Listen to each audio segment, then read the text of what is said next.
मेहमान यहाँ पर मंच पर मौजूद है, उनसे परिचय करवा ले। हमारे साथ रमेश अय्यर साहब हैं एनसीडीएक्स से, हमारे साथ सुरेश गोयल साहब हैं दौलत राम पवन कुमार से, राजेश सरावगी जी हैं राज कमोडिटी से, अनिल रांका साहब हैं इंद्रचंद अनिल कुमार से, और हमारे साथ सुनील सरावगी हैं राजकरण एग्रो के। आप सभी मेहमानों का बहुत बहुत शुक्रिया।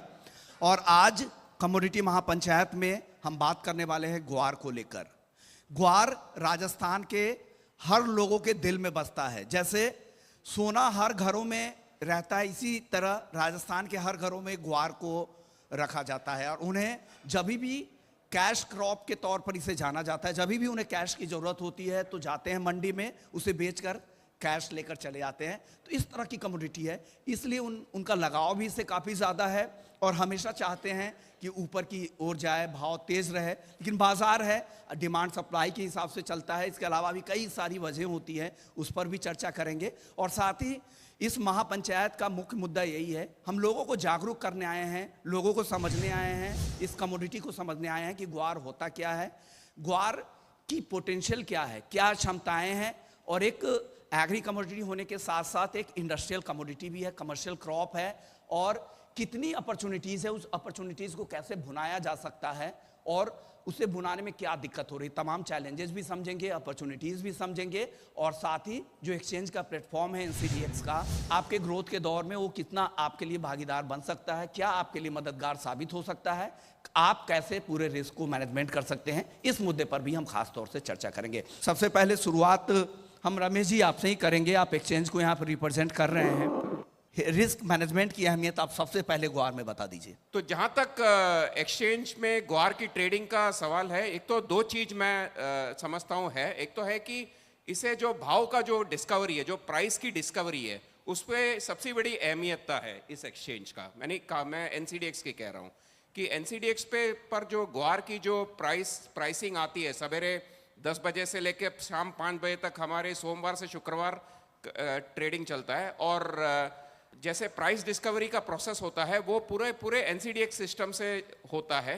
वो सबसे पहली बात है, मूल बात यह है कि प्राइस डिस्कवरी। और जहाँ कर दूसरी बात रही कि प्राइस रिस्क हेजिंग, जो आपने एक चीज मुद्दा रखा विश्वमोहन जी, कि आपने ये कहा कि अगर मान लीजिए कोई स्टॉकिस्ट है जिसके पास ग्वार की स्टॉक है, वो उसे बेचकर चल सकते हैं, एक तरीके से उसको बेचकर चल सकते हैं ताकि अगर मंदी आए तो एटलीस्ट मंदी से बच के चलने का एक अपॉर्चुनिटी मिलता है।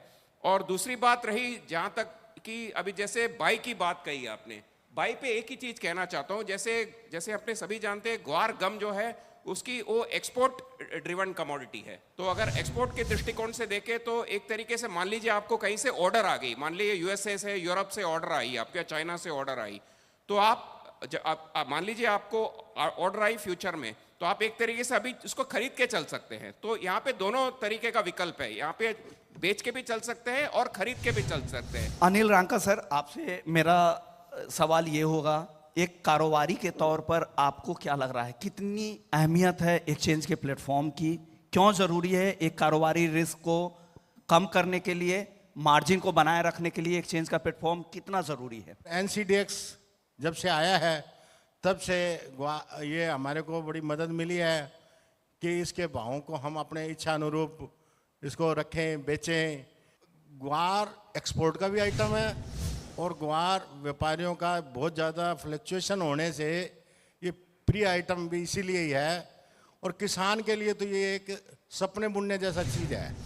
लेकिन मेरा ये सोचना है कि हमें जब हम एनसीडीएक्स करते हैं तो ग्वार हाजिर रख के माल को करना चाहिए या एनसीडीएक्स के गोदामों में रख के हमें कार्य करना चाहिए। अगर हाजिर माल के साथ जोड़ के रखते हैं तो कितनी भी मंदी आए हमें कोई दिक्कत नहीं होती।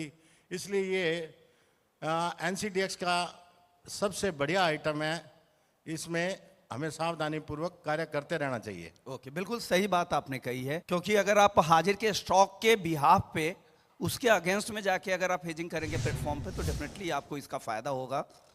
सिर्फ इसे शेयर बाजार ना समझे, सट्टेबाजी का जरिया ना समझे, इसे आप एक हेजिंग टूल्स के तौर पे इस्तेमाल करें। राजेश जी, अब आपके पास आते हैं, हेजिंग की अहमियत आपके जरिए में सुनना चाहता हूँ। ग्वार और गोल्ड में कोई फ़र्क नहीं है, ये बिल्कुल कैश का सौदा है। इसको आधी रात को अपने बेच सकते हैं जब भी चाहें, जितना भी चाहें।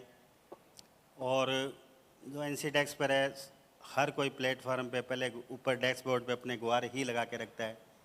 सभी पूछते हैं, सब शुरू ओपन मार्केट होता है तो पूछते हैं गुआर का क्या रेट है, उसी पे मंडी में बोली पे रेट निर्धारित होते हैं। ये भी एक ट्रांसपेरेंसी है, बहुत बड़ी आइटम है। अगर हैज के लिए अपने बिजनेस के तौर पे करें गुआर को, और अगर सट्टे के तौर पे करेंगे तो देखो कोई भी चीज़ का सट्टा कर ले अपने नुकसान ही नुकसान है। सुरेश जी, आप कोई केस स्टडी बताइए, कारोबार में आपने कैसे इस्तेमाल किया है और किस तरह से आपने हेजिंग की हो, कोई केस स्टडी के जरिए समझा दीजिए ताकि लोगों को आसान लगे वो समझने में। एनसीडीएक्स में एकमात्र बड़ी कमोडिटी ग्वार है और उसका बहुत ज़्यादा लाभ ग्वार के व्यापारी नहीं उठा पा रहे हैं। तो उसका मूल कारण हमें देखना पड़ेगा। हमारा क्षेत्र ग्वार का उत्पादक क्षेत्र है, हम सभी के पास ग्वार रहता है और एनसीडीएक्स का प्लेटफॉर्म समझने के लिए हमें उत्पादक क्षेत्र और उसके प्रयोगकर्ता क्षेत्र, जहाँ कोई भी चीज़ का प्रयोग होगा, उनका अंतर समझना पड़ेगा। उत्पादक का मतलब हो गया हमारे यहाँ किसान से लेकर इंडस्ट्रियलिस्ट तक सभी के पास ग्वार रहता है। तो हम सबको ग्वार बेचकर चलने का रुझान रखना चाहिए, जो हम सब की जो जीन पद्धति है हमारे डीएनए में ही नहीं है और इसी वजह से हमारा क्षेत्र ग्वार में पिछड़ा हुआ है। जब हमारे पास गोदाम में कोई चीज़ है तो हमें वो चीज़ लेनी होती है या बेचनी चाहिए। अब यही हेजिंग है, क्योंकि इसमें एकमात्र अच्छी बात यह है, ग्वार में 12 महीने पिछले 21 वर्षों से जब से एनसीडीएक्स में है, कोई समय में तो 2 रुपये सैकड़ा जिसको हम बोलते हैं 2% प्रति माह, यानी 24% वार्षिक ब्याज की दर पर इसमें ग्वार बिका है। इस बात को समझना पड़ेगा और कम से कम 1% तक इसका भाव हर टाइम रहता है। यानी आज हमारे जो 3 महीने के ग्वार अभी एक्सचेंज पर चल रहे हैं, उनका ऑन एंड एवरेज 5100 से 5200 का भाव है, तो 51 रुपये 1% बनता है, वो गैप चलता है। उस गैप का लाभ लेने के लिए हमें जितना ग्वार है उसको बेच कर चलेंगे तो 1% ब्याज हेजिंग में हमें मिलेगा, जो मूल इस चीज़ पर बहुत कम व्यापारी, मैं खुद भी मान लो हमारे पास है तो हम नहीं करते हैं, क्योंकि हम सब का दिमाग तेजी की ओर रहता है। वो धारणा बदलनी पड़ेगी ग्वार से हमें इसकी चुनौतियों से सामना करने के लिए। तो मेरा आज के इस महापंचायत से यही निवेदन रहेगा कि हम सभी हैज करके रखें और उसके अनुरूप ही अपनी रिस्क को कवर करेंगे, तो जो ग्वार में चोट खा रहे हैं उससे बच जाएंगे। अब आपके पास सुनील जी आते हैं।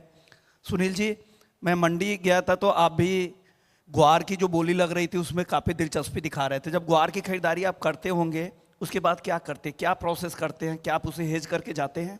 मैं सब व्यापारियों को कहना चाहता हूँ कि सब लोगों की एक तेजी रहती है 24 घंटे, जबकि डिमांड और सप्लाई का सिस्टम है।